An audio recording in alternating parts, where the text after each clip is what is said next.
So, Hi. What do you remember from the Renaissance Festival? The Renaissance Festival, I remember everything until that point where you've had just enough mead and you begin to black out. Mead. Mead. Was that like 30 gallons of mead? For me, yes.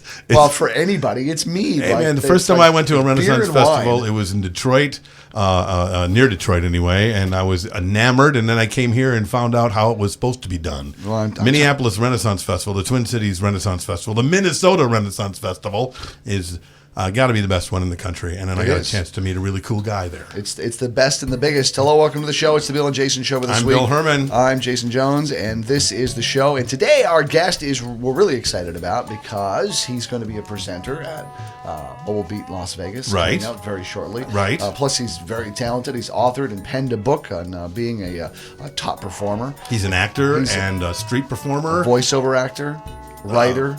A photographer, dog sitter. I heard once. Dog sitter. But we would have to confirm that rumor. I don't know it for sure, but please welcome Carr Hagerman to the Bill and Jason Carr. Show. Hi, I can confirm all of that is true. It is. Oh, that's so good. Anything that we've missed? No, I know. And in fact, I'm floating right now. I'm actually not seated. I'm floating off the ground. I'm a yogi. So you are a yogi as well. Wow, that's amazing. So is that like an illusionist thing? Or yes, I climbed to a mountain. I'm just going to ask you the question right now. What is the meaning of life? My career is one big magic trick. It's a flash. It's a flourish, and it's gone. No, I do all those things. Isn't that strange? How long have you been a performer? At least thought of yourself as a performer. When did you begin? Well, I started at the Renaissance Festival when I was 14. I grew up in a theatrical family. My mother and my dad were both in the theater here in the Twin Cities, in Minneapolis, and they met there. And so I grew up in the wings of the theater. My parents divorced early on, and so my mother was an actress, and so I was always in the background of the theater, kind of watching her on stage. Those were your babysitters. So you were raised by actors, basically. I was raised by thespians. That explains a lot. It really does. But these were not legitimate sort of Shakespearean thespians. It was very highbrow. It would be great to say, well, my mother was in fact on Shakespeare's stage. Oh, wow. And raised me in the shadow of such great works as no, my mom was doing Neil Simon comedies and British farces, all of which was fine. But and back when I was younger, it was really old stuff like Harvey and Father Knows Best, and really great kind of classic plays. Sure. In any case, I started performing myself when I was 14, when she got me an audition with a theater group at the Renaissance Festival. Is this something you were begging for? You were like, "Come on, Mom." No, I had no. I don't remember that much at 14. You know what was on my mind most of the time, and it wasn't actually performing. But when we went out to the Renaissance Festival, I was with a high school group my first year out there called the Treetop Theater Players, and it was okay. I was bored. It was the next year, my second year there, when I met my friend Penn Jillette and Penn Teller, and then was no longer on the stage. I was an improv performer, a street character that I created called the Ratcatcher, and that's when life really changed for me because I was able to sort of get off the scripted world and move into that fluid improvisational environment. So then was Penn the person that inspired that? I mean, from what I understand, Penn's pretty well scripted. Did he talk about script, or did you say I want to be improv? That's something Penn talks about. He's he everything he does is very, very, very scripted. Now they have a podcast, and that's not scripted things, but his stage show is quite specific. And so when I met he and Teller, they're both very sort of specific performers. They have a routine that they do, and they really don't vary much from that. So while I was out doing the improv, I would. This is what sort of got me set up with it. I would go watch their show. I was so fascinated by him, his big presence, and he was the first first man I ever heard swear. All of those things that kind of a young kid looks up to. Is like, it's like beer and cigarettes and foul language, really. My future. Although he never drank, he's never had a drink in his life. Doesn't smoke, has never done any drugs, and that was not anything I was interested in. But I loved their show, so I would go sit as this rat catcher. For those of you that don't know, a rat catcher was kind of this costume street character, a lot of dirt in my face, and sort of a medieval Don Rickles. I walk about and just rip on everything I see in sort of a comedic way. And Penn really enjoyed watching me, but I would go watch their show. And at the end of it, I started helping them pass the hat. I would just stand up at the end of the show with my hat in hand. And I would go, okay, folks, not only are you going to give them money, you're going to give me money. And I would just rip the audience if they didn't give me money. And then when I was done, I would go pour my money in their hat. Right. And Penn said to me numerous times, look, take some of this. I go, no, really, I don't want it. I would never take a dime from that, never. And so one time, this is a long time ago, he goes, look, wherever we go in our life, if Teller and I, if we're successful, you will always have free tickets to whatever show we do. Now that was, 40 years ago? Yeah. I get free tickets to every show they do. If I want to go to Vegas or any of my friends want to go see their show, they make, a lot of my friends have gone to see their show in Vegas free because Penn and Teller are kind enough to give me tickets, which, by the way, they have to pay for and reimburse the theater for, as honor my agreement with him. It's really awesome.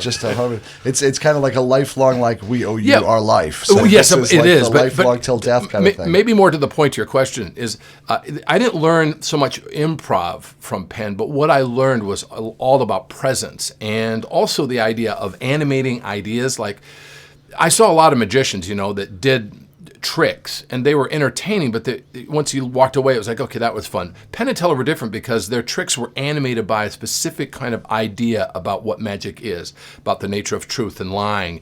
And then as they went on, it was about politics and religion and all this other stuff that sort of the underlying, the basis for their show.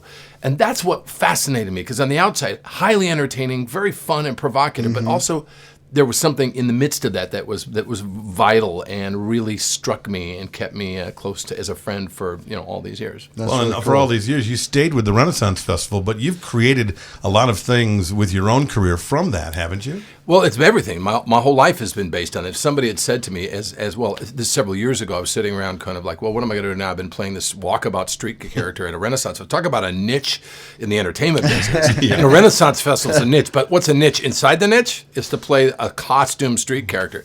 And I don't know. I've learned all this stuff about improv, being in the streets, traveling around the country, doing festivals, and working with some remarkably talented, performers like Penn and Teller, the Flying Karamazov brothers, Avner the Ascending. I got a list of people that I learned from. And a friend of mine said, well, the best thing to do is to take what you think is your weakness or the small, you don't think is important and try it out, like write something about it. So I started writing more about it and discovered that this thing at the Renaissance Festival that I do of improv ended up being a very rich ground to pull, inspiration from, if you will, on how we create engaged relationships. And that applied to sales and business and retail environments. And eventually I went on the road with another product called Fish. I remember that. Yeah, and traveled around the world doing that, and my life changed. So I have built my life on this really crazy, funny little hippie niche. That I didn't become a hippie, but I made myself successful. What would you describe as your passion? Like it's because you wear so many hats. You perform in so many mediums. You've picked up even photography as an artistic expression, teaching and speaking and all kinds of things. It's like a broad palette. But if you were to look at like what is the passion that really drives you, what would you say that is? I'm really interested in the nature of engagement, how we engage, not just each other, but life. All too often, and I know this sounds maybe a bit cliched, but I see people who have a livelihood in life, and they get late in life, and they go, wow, what else is there? What do I want to do? Right. And I'm fortunate to have been around people who are just really vital and are always chasing something, and not just like I'm trying to get the next job promotion, but how can I expand and engage life in a way that it makes me more interesting, makes life more interesting? And so I'm surrounded by people who are always sort of recreating themselves. And I think a lot of that did, by the way, going back to Penn, I think a lot of that came watching these guys constantly have to create stuff. When you go to their show, you'll notice they do these magic tricks, and they seem, okay, I can't figure it out. Sometimes you don't know. It takes 3 or 4 years for them to kind of figure that out and rehearse it and practice it. And they're so engaged in what they do and so consistent about it. That's the kind of person I wanted to be.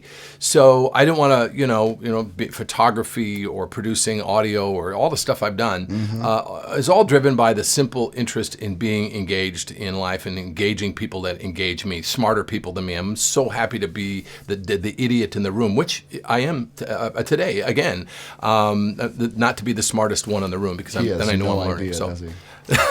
I don't know.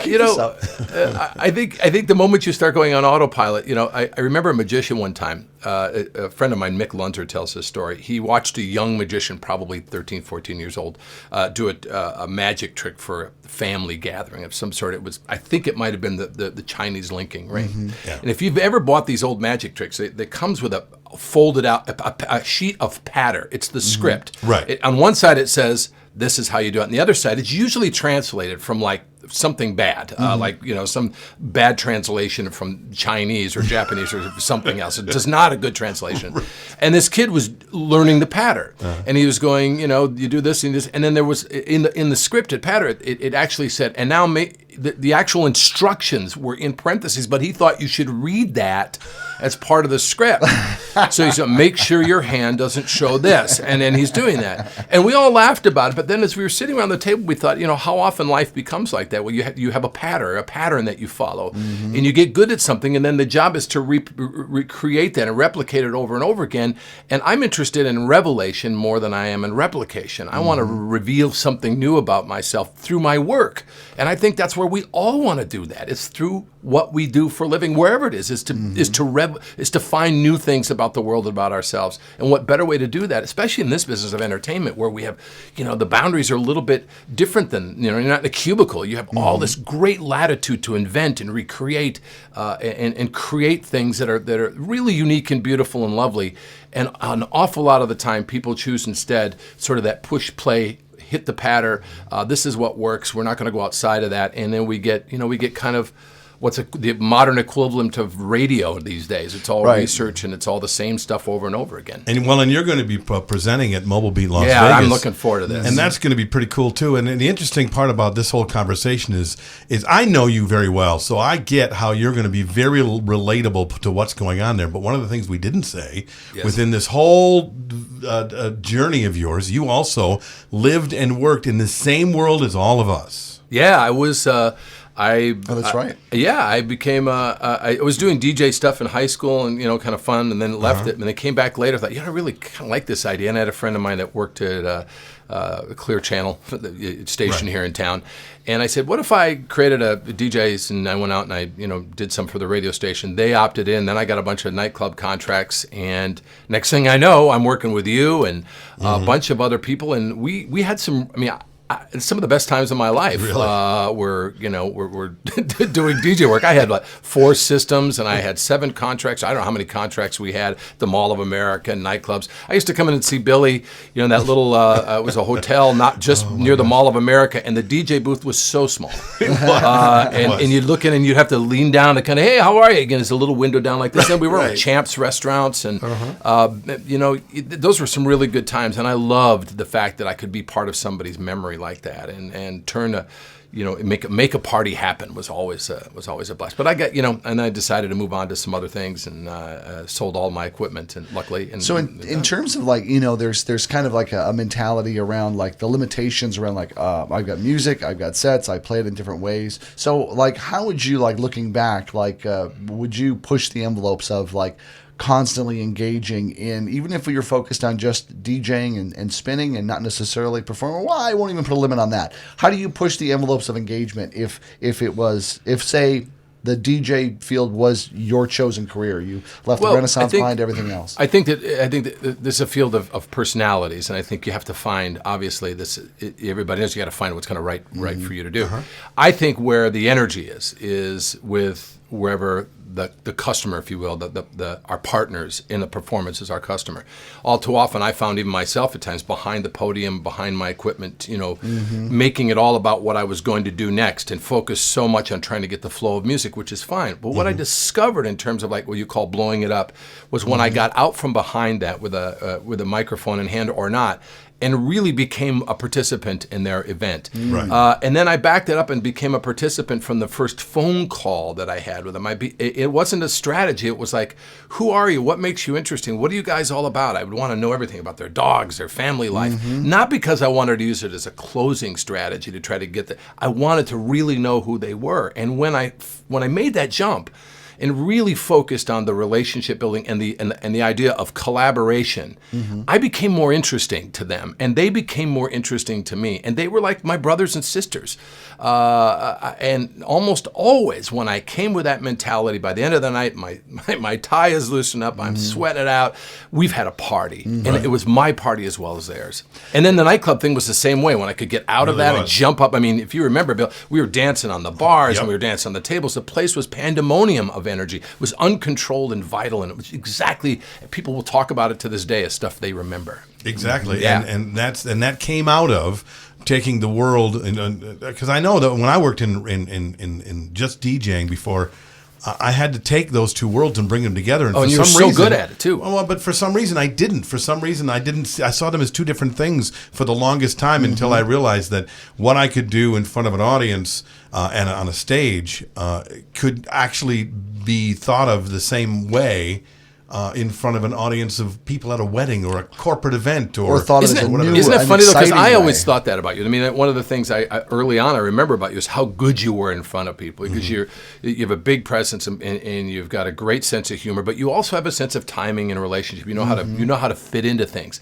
And then when you finally, you would do a karaoke contest and would just shine. People would love you. You introduced them, so respectful. And I thought, man, I thought you had so many tools that you could use. It wasn't until much later when you were on your own when you sort of opened that up and started to really recognize your relationship skills were far more valuable than almost certainly than the technology is, which this business tends to be overly focused on. I think is the gizmos and the apps and the technology, which is fine. Some guys like that, but I found the customer far more interesting than any. Well, I always figured if the technology makes it easier for me to engage on a live situation, then that's what I want. But if it's making it more difficult, then find me someone to run it. Well, it's sometimes technology helps protect you from a customer. Let's face it. There's been times when I put my headphones on, going, I'll be right with you guys. Well, and in a world where there's so much the same, even in the article that you wrote, it was like this, like technology, there's no barrier to entry. It's really easy. Anybody can jump in. Yeah. Even music libraries, you don't have to save up and spend a lot of money on those. Everything is easy access.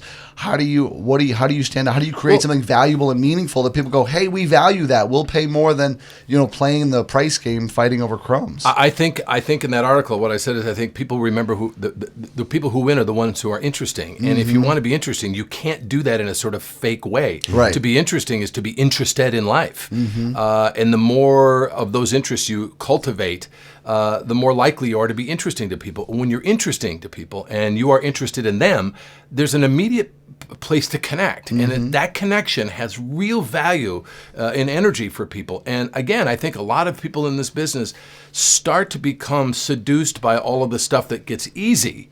The equipment and their playlist and all that. I mean, I was looking on a website here just recently, on a DJ website, and they were going on and on about playlists. And I thought, it's sort of irrelevant to me. There's playlists, but that's what you were arguing about, that's the easiest thing in the world. The playlist is done, 5 minutes into my conversation. We kind of know what it is. I don't care about the playlist. I care about how to play with my audience. And if I can work about the play with rather than the playlist, then we're on with something. That's one of the things that I always found interesting about you is that as soon as you found it easy, then it was on to something else. And regardless of your success, because your success in the speaking world exploded and did some amazing things, and then you went, well, this has become really easy. I know I'm making a lot of money, but where's another place that I can get interesting? And you get tired of it because you were looking for the next thing to engage your interest, which of course makes you interesting. Yeah, and I think a lot of the guys in this business, there's some fascinating guys, but think about this. How many times have you been around? I've done a lot in the operational world of film and television, and music is another part of my career.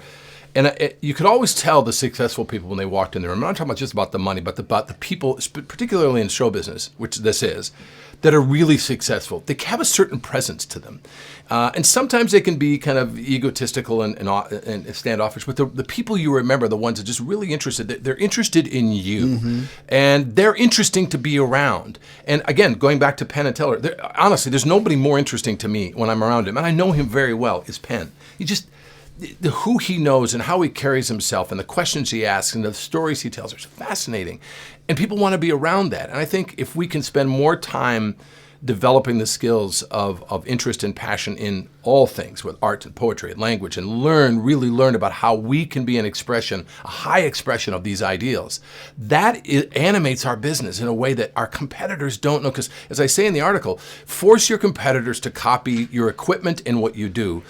They can never copy who you are. And if you can develop who you are in that way, then you become something that, even if you're working for somebody else, can't be copied. Wow. That's a beautiful place to end. Yeah. And then if you want to see that article, it's going to be in the next Mobile Beat magazine. Of course, Carr's going to be in Las Vegas with us. I can't wait. I know, it's going to be so much fun. Oh, yeah. I love Vegas.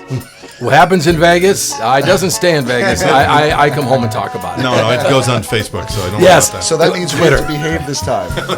What happens in Vegas goes on Twitter. Yeah. Stay away from me, right? Moment by moment.